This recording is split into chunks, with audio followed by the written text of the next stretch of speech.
United States, our government consists of rules, laws, and rights. And as United States citizens and as human beings, we have specific rights listed in our Constitution. Over time, there have been many changes to the Constitution, which are called amendments. Amendment 8, the 8th Amendment, is no cruel and unusual punishment. Proposed on September 25, 1789, in regards to the mistreatment of British loyalists during the wartime, during the American Revolution. What this means is that a person cannot be severely punished or in a horrific way in regards to their crime. Also, this was created to prevent people from being killed in inhumane ways, such as hanging or burned at the stake. This situation is highly controversial because there is no clear definition of what cruel and unusual means.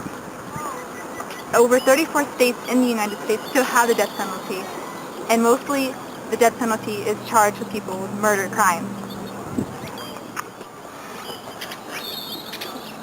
The 13th Amendment was ratified on December 6, 1865, in response to the Civil War and Southern slave trade.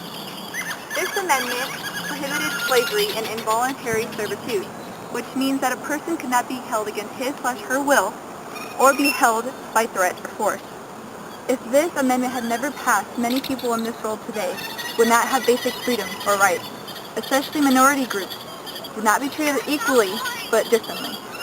There would be no diversity in our schools. There would be no influence of culture in our society, and including women's roles in our world would be completely different. They would not be equally as treated as men. Now stop and look to your left and look to your right. Would these people sitting next to you still be here if this law never passed?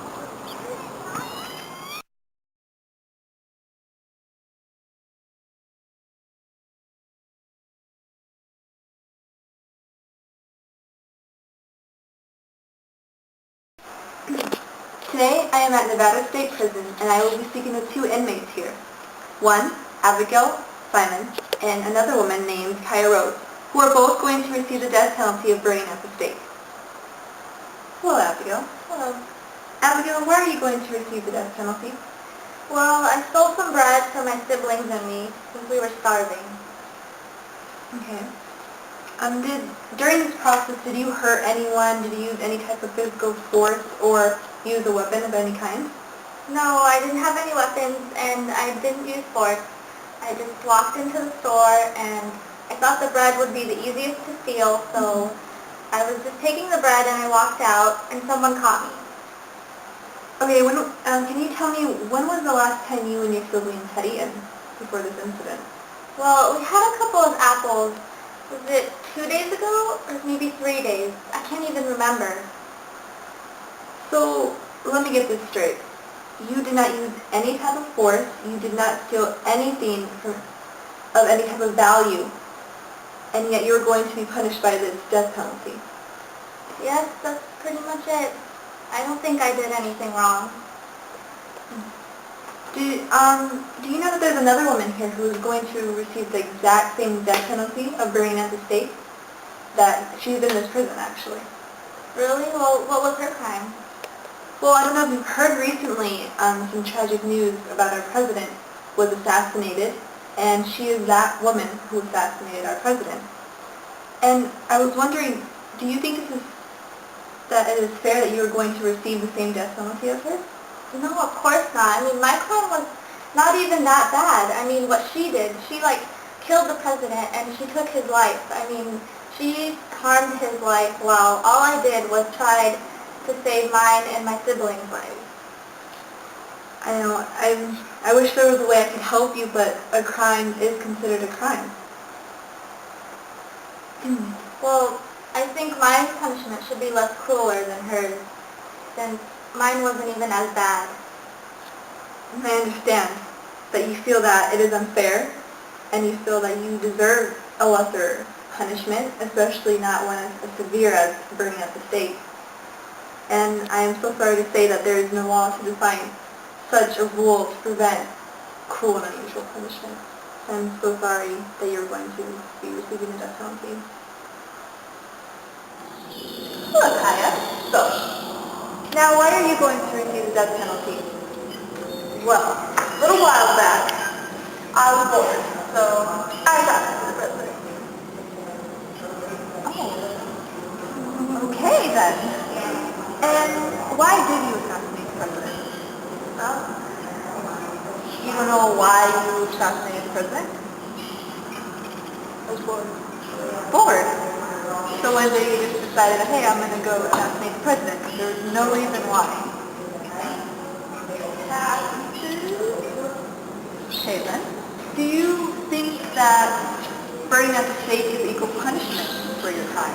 No. Why? Why should I burn? Perhaps for your crime that you committed of assassinating the president, which pretty much you killed him. I would think that would be a fair punishment. I did a little favor. I don't think I should burn. I'm Nichole. Well, let me ask you this. Well, do you know a woman named Abigail Simon?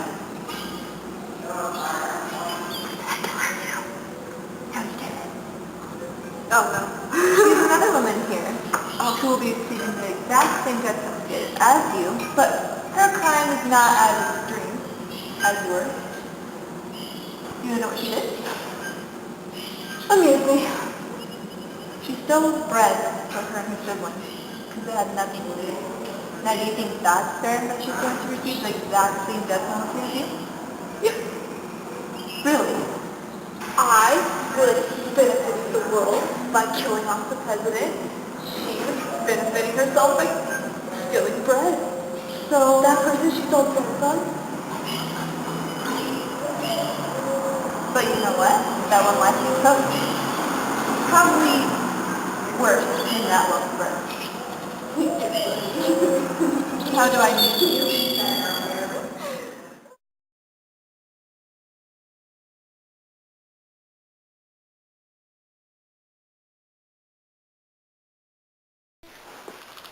And now we have Kaitlyn Potter here with us.